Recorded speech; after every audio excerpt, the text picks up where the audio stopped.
What better way for a son and father to bond over than their mutual love for the Dallas Cowboys? Hi, I'm Michael Davis with my dad, Mack. We're a star-studded son and dad duo on the Star-Studded Cowboys Network, powered by Fans First Sports Network and Boom Broadcasting. And this is Dad and the Boys. Last time you saw us here, we were talking about Mike McCarthy no longer being the Cowboys head coach. And just 2 weeks later, we now know who's going to be the head coach of the Dallas Cowboys, the 10th one in franchise history.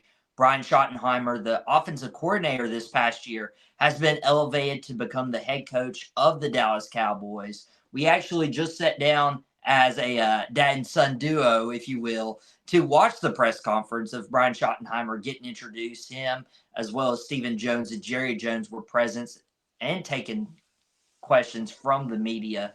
And so there were a lot of questions from the media after the Cowboys decided to hire Brian Schottenheimer. So we're going to, first talk a look at this press conference. Later, we're going to talk about our initial reaction to him getting hired, if our opinions has changed with the press conference, and then given a realistic expectation for what Brian Schottenheimer is supposed to do in 2025 with the talent around him, reassembling his coaching staff. And so that is all on today's Dad and the Boys, since it's been a couple weeks since you guys have seen our lovely faces. And so we want to get into this press conference first. Dad, what were your big takeaways from the press conference? And first, how Brian Schottenheimer handled himself. Takeaways. First of all, never ask Jerry Jones a question. The first question out of the box, it took him, they allotted about an hour for the press conference, by the way. It took him approximately 10 to 15 minutes to answer that first question, and not for sure that he actually answered it. Right. Jerry speak, it was one of those things that, not to be political on Dad and the Boys, but I once said to a coworker, I said, when I was back in the military and during Desert Storm and stuff, the one thing that they criticized the military for doing in interrogations was waterboarding, where you would interrogate a prisoner using a torture tactic of waterboarding. Now, today's torture tactic is this. Put an individual in the room with Donald Trump, Joe Biden, and Jerry Jones having a conversation, and they have to listen to it for 3 hours. Yeah, that would not be fun. So, yeah, Jerry loves to tell stories in these press conferences. And he rambles. I mean, you get little bits and nuggets out of it. The one thing I think, that you kind of hit on was earlier during the conference, and we were talking, was the time. He doesn't pay attention to clocks. And really, there wasn't a clock for Jerry Jones per se. Everybody criticized him because he didn't make a decision on Mike McCarthy sooner, so he could do an interview with Ben Johnson or Aaron Glenn or this one or that one. But I do believe that the McCarthy thing kind of took them out of left field, because I think they actually intended on re-signing him.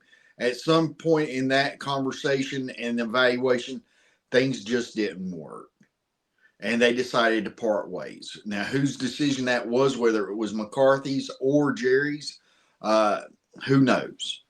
We'll never be privy to those details unless one of them writes a book, all tell all.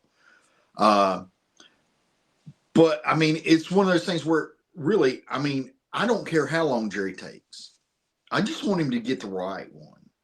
I just want to get him that whatever path we're taking as an organization, I want it to be the right path for the organization. I don't put a timetable on that. Now, as a fan, yeah, I'm anxious. I'm sitting there refreshing my phone, to see if we did anything. It's kind of like free agency.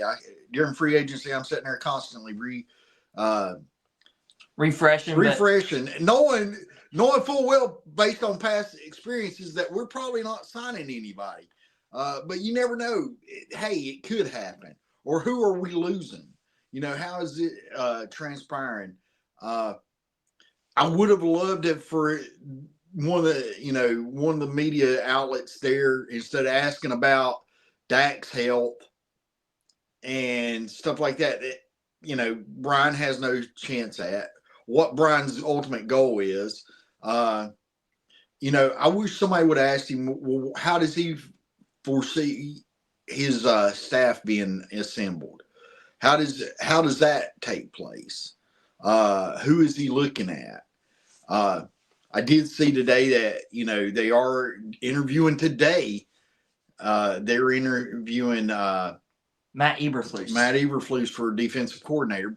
Chances are Zim's retiring from the NFL. Was a great proponent, if you've watched our show at all,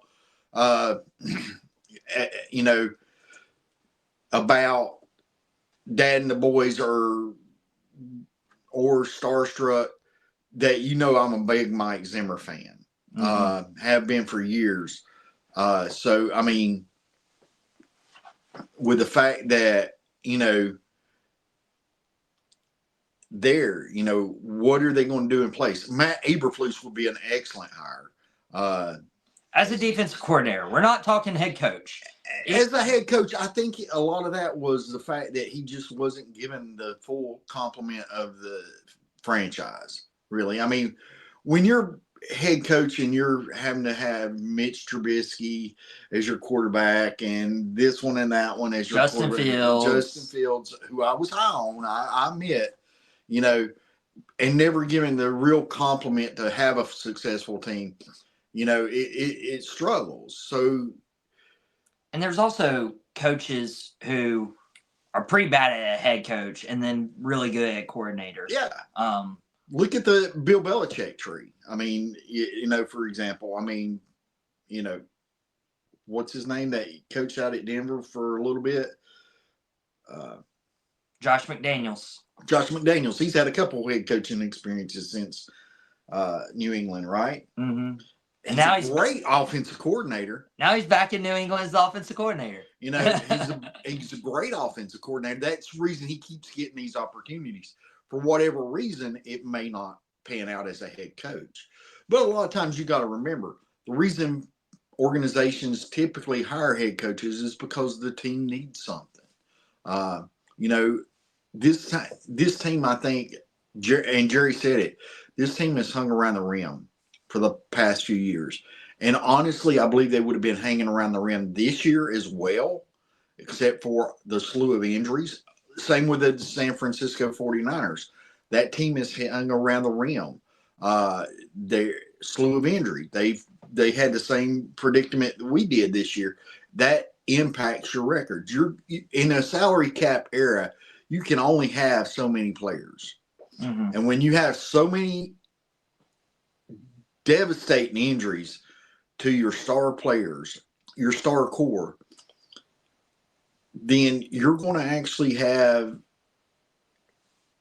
guys stepping in there, replacing Pro Bowlers, replacing all-pro talent with a guy off the bench. Folks, the salary cap doesn't lend itself to have that kind of depth. Yeah, you may get lucky. I mean, we did. We got, I think Josh Butler played great, but then he went down again with an injury.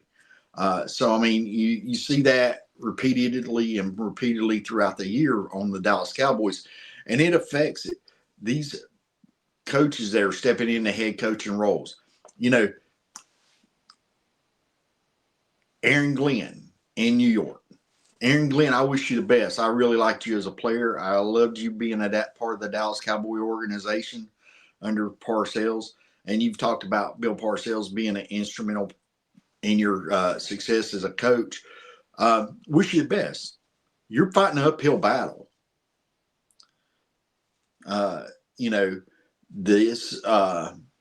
This press conference, I mean, there was a lot of useful information. And one thing that stood out to me was Brian Schottenheimer was getting questions about Mike McCarthy and why McCarthy wasn't there, and he was handling that really well. Like it's like going and going to meet your girlfriend's family, which I mean you're married right now, right? Yeah, I better not be doing that. But if you were to go like your girlfriend's family and set me up for a failure there, and then like their family's asking questions to her about her ex, and you're like, whoa, what about me? I'm here, like the ex is gone, like it's in the past. What we doing?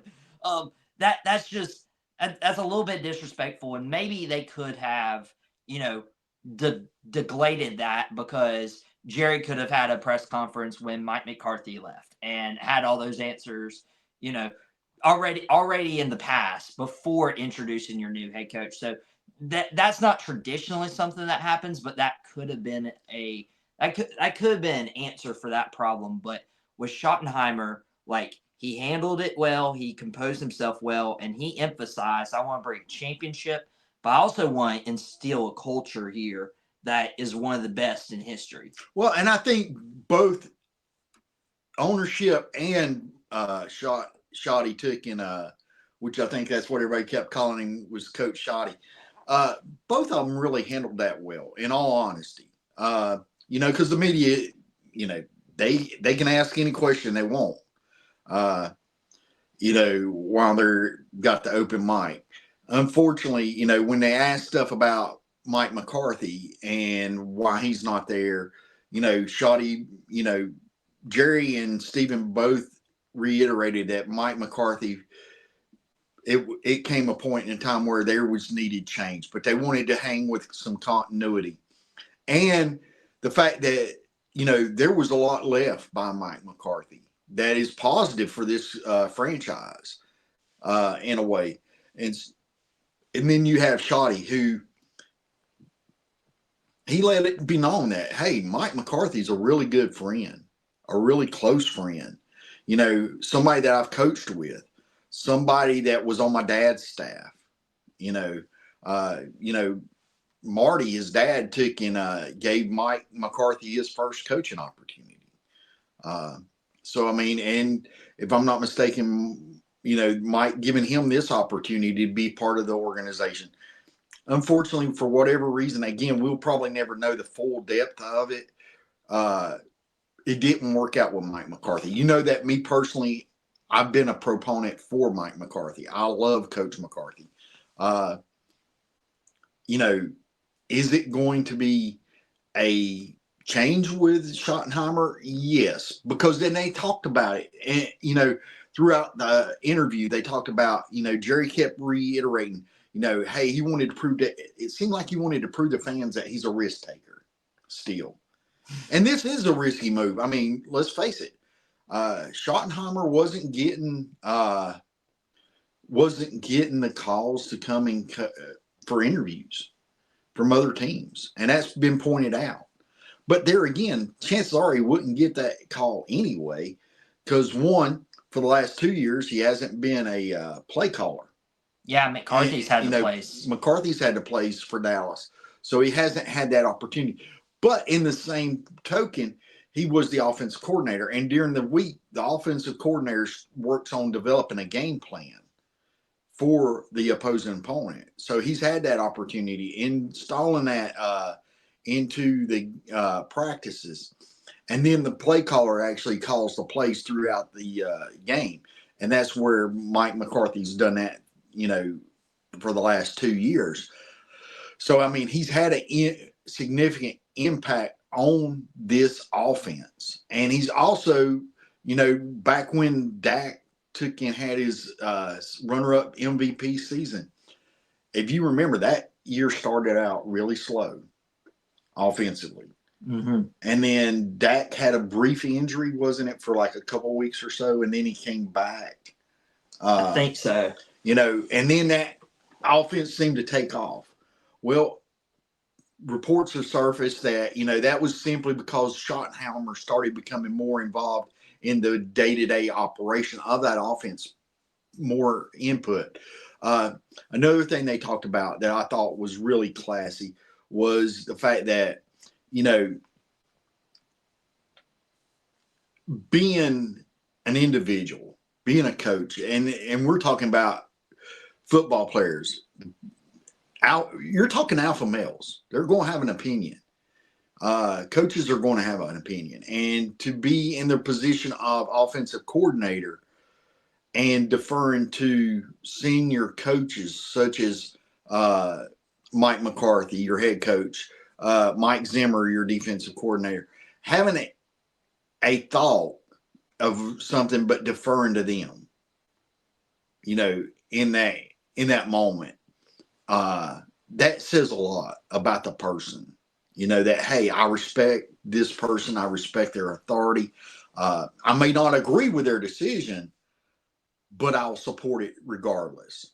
And that says something about Coach Schottenheimer and the way that he was raised and throughout his young adult life under his dad, who he was his role model. A lot of stuff about his family, his experience, 25 years in the league. But beyond that, his entire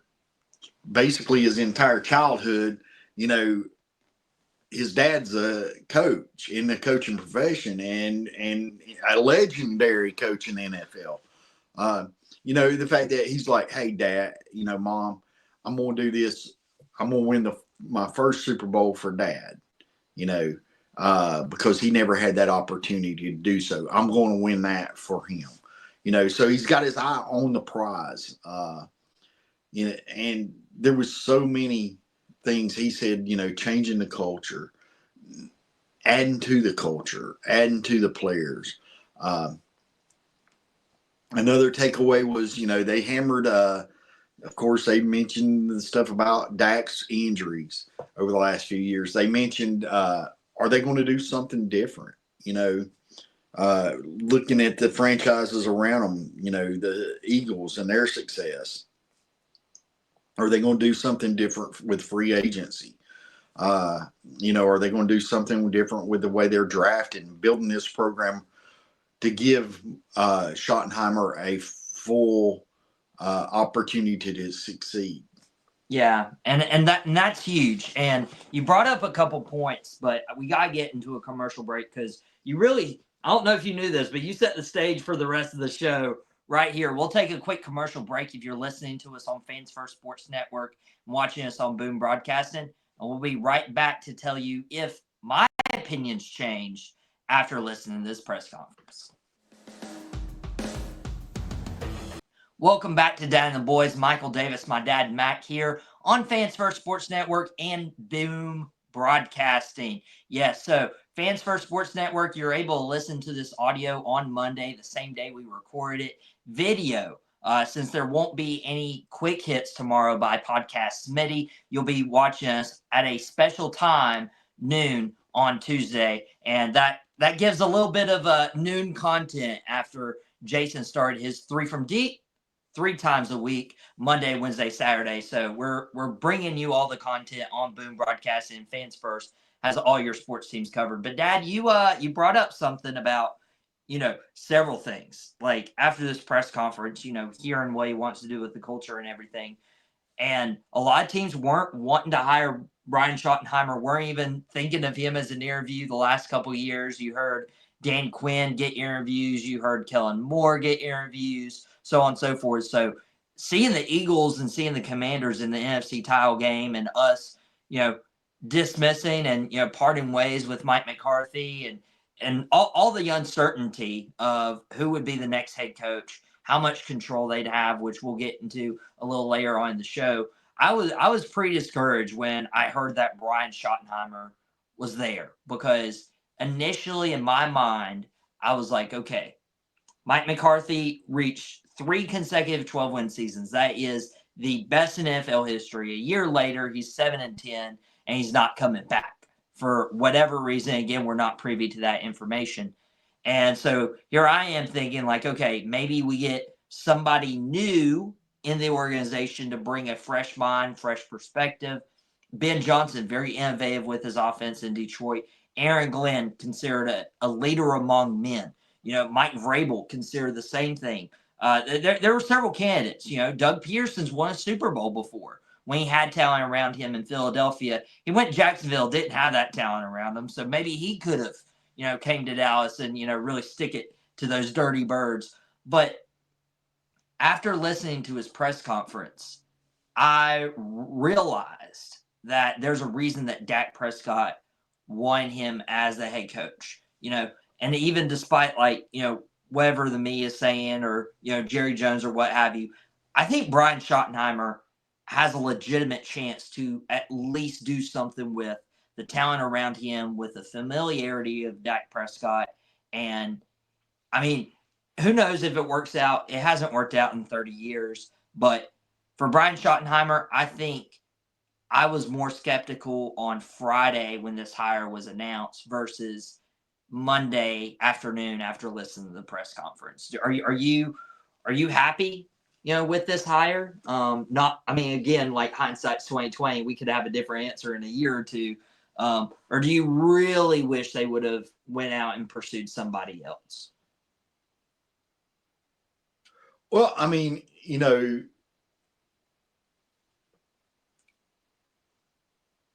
there's the big names. There was the big names all coaching cycle, whether or not it was going to be Deion Sanders, whether it was going to be Ben Johnson getting interviewed, Aaron Glenn, which I think Aaron Glenn sounded more realistic. I think Ben Johnson was kind of a dead giveaway that it was going to be Chicago all along. Because the chance of getting to work with their young quarterback and the talent on that team, a little bit more voice in the personnel decisions, which is a misconception. And I want everybody to understand this, and I sit here, and if you've watched Out of Pocket and some of the other shows on Boom Broadcasting, one of the biggest things that gets me upset, and I have to really refrain because I really do respect and love the guys that are on Boom Broadcasting. They're great guys individually. But one thing that pisses me off beyond all recognition is this. When somebody comments on stuff that they know nothing about. And when you start talking about the Dallas Cowboys and Jerry Jones and the franchise and stuff, when you're just taking the media pundits, you really, unless you're a fan of this organization and if you spent the time to dive deeper than what the local media or this or the national media says, and find out, through information from players, coaches, and listening to podcasts on the mothership and stuff like that, you really don't have that insight. And even if you do that, you're still limited. So it upsets me to no end. And you've heard me comment on sometimes about it or maybe even seen my comments on Out of Pocket. But this organization, when we've said, and we watch the draft, we don't watch the national feeds. We watch the feed from the mothership. I do both. He does both, but he watches his little national feeds on his little phone or his computer while we're sitting there watching the mothership. And we're hearing the backstories back there where they're talking, interviewing coaches, interviewing Will McClay, interviewing different ones, Jerry Jones, press conferences, Stephen Jones. And so we see the inner workings of the organizations from a different perspective than what the national media likes to present. And if you've watched them and those same feeds, you begin to realize that the head coach, the position coach have a lot of influence over how this organization is built. You saw it from Mike McCarthy. You saw it. Because a lot of times they'll get there and you'd be like, I'm like, it's an offensive player. Oh crap! It's a defensive lineman. Because I see the defensive line coach walk into the room. Or it's Dan Quinn. When he was the defensive coordinator, or Zimmer coming in. Well, if it's the defense, even though we're thinking we're going offense here, You see that kind of inner workings, and they're trying to hide that a little bit better nowadays. But you get that, and you get that. You see that input that they're talking about, and as they're going over players, you hear it in the coaches how they go about discussing. Well, this person was still on the board, but we had this person ranked higher as a consensus, and Jerry tends to try to build a consensus when he's making those decisions. When he came out, we would have been playing with Johnny Manziel, not Dak Prescott, by the way. He was not a big Johnny Manziel money fan. I am glad that we chose Zach Martin. But there again, if the national media was correct, Jerry Jones would have had Johnny Manziel. Okay. And Steven and Will McClay talked about it. Right. So and the coaches, I mean, there is that consensus that goes on, with Jerry Jones that a lot of people don't realize. And so I believe that going forward, how will they do? The biggest thing I think that they need to work on is how they address free agency. Do they give him the opportunity? Now, as far as his background, he has called plays in the past. He hasn't the last 2 years, so that really wasn't on display to make him one of those sought after coaches in the hiring cycle. He's had opportunities in the past. He said during the press conference that it just wasn't the right time. Do I feel more comfortable? Would I have wanted somebody else? When they hired Mike McCarthy, I was really excited because I thought Mike McCarthy was going to bring something to this team, and he did. But there again, also, you got to remember, Mike McCarthy was a Super Bowl winning coach, in Green Bay. As of right now, no coach has ever led two teams to Super Bowl victories in their career. Just crazy to think about. Will one ever do it? Who knows? Probably. But that is a big distractor. I mean, when you're sitting there thinking, well, we could have went and got Bill Belichick, probably the greatest coach ever in the NFL, as long as he had Tom Brady on his team, who was the greatest quarterback of all time. So, I mean, it's all the things that come together. And that's one thing that, Schottenheimer said, it isn't about how I'm going to lead us to a Super Bowl. It's how, as an organization, as the coaches come together, the staff, the players that we assemble, we will do it as a unit, as a family. We will build that culture. He said, how do I want to be remembered? I want to be remembered a champion, and I want to be remembered building one of the greatest cultures in sports history. So I mean, if he can accomplish that, what a feat. How do we know that he's not going to be successful?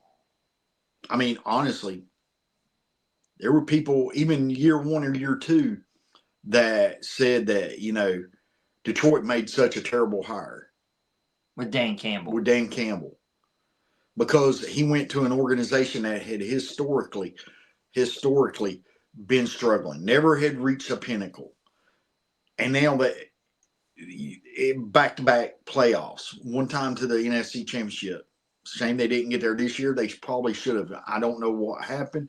But there again, I think that might have been that their offensive coordinator was checking out a little bit for his new job at Chicago. By the way, I told you guys that would happen. Just that it could have been the simple fact is in what you see in the NFL a lot of times injuries to certain positions, matchups, just catching the wrong team at the wrong time. I mean, say what you want, and I know that Dallas did not beat them. But Dallas was a better team than Green Bay last year. That when they lost to the Green Bay Packers in Dallas in the playoffs, they were a better team that year than the Green Bay Packers. They just caught a team that was hot, and their quarterback was on fire. And there again, you had all of a sudden Dan Quinn changing the whole concept of his defense to shelter the one player that was injured. And granted, because without Stephon Gilmore, we wouldn't have been there anyway. So, I mean, we did need him on the field, and we had to compensate for his injury. But there again, you're changing your whole defense. So all of a sudden now we're not playing in our comfort zone. So I mean, there's so many factors that goes into a successful run to the playoffs and through the playoffs into the Super Bowl. Will Dallas front office change their thinking about free agency? I mean, a lot of people. I hope so. A lot of people were Travis Henry boat. A lot of people were, me personally, like I said, no offense, Travis Henry, you've had a great year. Derrick Henry. Travis Henry, I'd love to have, by the way. Travis Hunter. Okay, these names are, I barely remember your name, son. That's the reason I'll call you son. I know I got two of them. Which one are you, Hunter or Michael? All right. Okay. But you see what I'm saying? I would have took Saquon Barkley over Derrick Henry. Simply because, one, it would have kept him from the Eagles and weakened the Giants. But there again, did we know that Saquon Barkley was going to have the success that he did? And would Saquon Barkley have had the success in Dallas that he did in Philadelphia? Who knows? I mean, their offensive line is definitely a little bit ahead of ours. One of the better offensive lines. We're trying to rebuild ours. And I think we got some corner pieces in, starting to develop that, so it's just getting everything situated. Is there a coach I would have preferred? I can't really say that there is.